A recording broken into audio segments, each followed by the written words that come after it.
Yine bir torokşi giyice evliyanın yanından geçende ayet tevhid etmek doğru mu ya ne doğru mu deyip durur da. Evliyasılık diyorlar şu madarsılıkta. O bir sultan kaptanından geçende sen giyice geç, günnür geç. Avvala hetmi dua kıymallayan kurumda yok.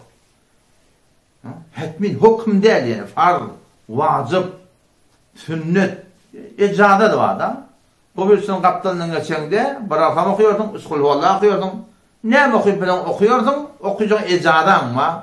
Şeriattaydan hiçbir men'i yok. Okuyup da sokağın başından başlamalı. Giyce olsun, gündüz olsun. Bir adam başlaman geçemiyor, günah kaçırık var mı? Günah kaçırık yok yani. Bizim beyan o öğretki minus bilen böyle şeyler katlasın diyen vaatları.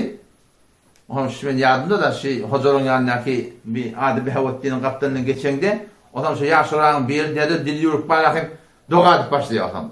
Ondan şeyler otayım da doğa etmeyin. Şöyle ve diye Allah'ım aynen adım öldürün yani. Ne emmanlı lan yani. Baba şeriatın hükmünü ölçayın ne koymalı. Mustahap değil diyenler etsen sokak etmeden günah değil. O biri etmektir da ne oluyor? Sen kayımda çok sünnetidir, vacıbıdır, fardıdır.